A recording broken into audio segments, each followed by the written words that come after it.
Сәлеметсіздер ме, балалар? Математика пәнінен 3-ші тоқсанға арналған жиынтық бағалаудың тапсырмаларын орындайтын боламыз. Ең бірінші тапсырма бөлшектерді салыстыр. Демек, біз бөлшектерді салыстыру ережесін есімізге түсіретін боламыз. Яғни, бөлімі бірдей екі бөлшектің қайсысының алымы кем болса, сол бөлшек кіші болады. Демек, 12-ден 7 үлкен, 12-ден 5-тен. 9-дан 3 кіші, 9-дан 6-да. Келесі.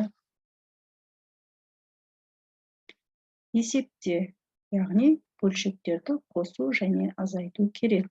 Бұл жерде де біз ережені есімізге түсіреміз. Яғни бөлімдері бірдей. Бөлшектерді қосқан кезде бөлімдері өзгеріссіз қалады, алымдары бір-біріне қосылады, немесе азайтылады. Яғни 14-тен 8-ті қосамыз, 14-тен 3-ке тең болады, 14-тен 11-ге.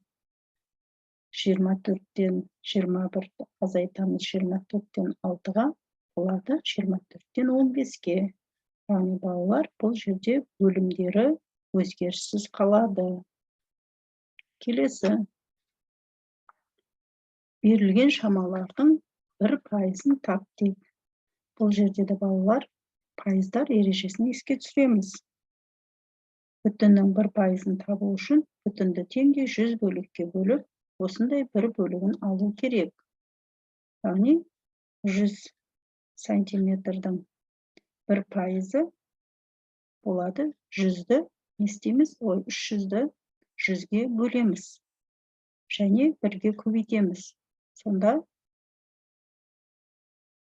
3 сантиметр болады екен. Келесі 17.000 теңгені дәл солай табамыз. 17.000 бөлеміз 100-ге, көбейтеміз 1-ге. Сонда 170 теңге болады. Келесі 4-ші есепті шығар. Дүкенге 156 килограмм балық әкелінді. Оның 3-тен 1 бөлігін сазан балықтар құрайды. Дүкенге неше килограмм сазан балық әкелінді? Балалар, есепті құру үшін біз міне есептің шартын немесе сызбасы ортада қабылданады. Барлығы 156 килограмм екен, балалар. Оның 3-тен 1-і сазан балық. Енді дүкенге қанша сазан балық әкелінгенін табуымыз қажет. Ол үшін біз 156-ны бөлеміз 3-ге. Сонда 52 болады. Демек, жауабы дүкенге 52 килограмм сазан балық әкелінді. Келесі 5-ші есеп. Теңдеуді құрастыр және оны шеш. Келі есеп құрастыр. Демек, біз теңдеу бойынша 2 теңдеу құрастыруымыз қажет. Болат пен Серіктің үйлерінің ара қашықтығы 160 метр. Олар мектепке қарай бір уақытта шығып, бір бағытта жүрді. Серік 120 метр минутына, ал Болат Серіктің артынан 80 метр минут жылдамдықпен жүрді. Неше минуттан кейін Болат Серікті қуып жетеді? Яғни, балалар, демек, жақша ішінде 120, азайту 80, көбейту x тең 160 деп жазып аламыз, теңдеуді құрамыз. Құрып, енді бұл теңдеуді шығару үшін 120-дан жақша ішіндегі амалды орындаймыз, яғни 120-дан 80-ді азайтса 40 қалады. Демек, 40 көбейту x тең 160-ға. Енді x-ті табу үшін x тең деймізді, 160-ті 40-қа бөлеміз. Сонда x тең 4-ге екен.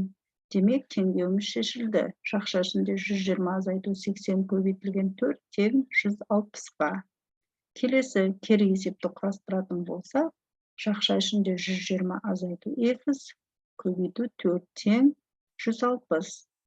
Балалар, бұл жерде жақша ішінде 120-ны x-тан азайта алмаймыз. Сол үшін 120 азайту x тең деп жазып алып, 160-ты 4-ге бөлеміз. Сонда 120 азайту x тең болады 40-қа. Енді x-ті табу үшін біз 120-дан 40-ты азайтамыз. Сонда x тең 80-ге. Демек, есебіміз шақша ішінде 120 азайту 80 көбейту 4 тең 160-қа болады екен, балалар. Не осылай барлығы 18 балл жинаймыз. Бүгінгі 3-ші тоқсанға арналған жиынтық бағалауымыз осымен аяқталады. Келесі кездескенше сау саламатта болыңыздар.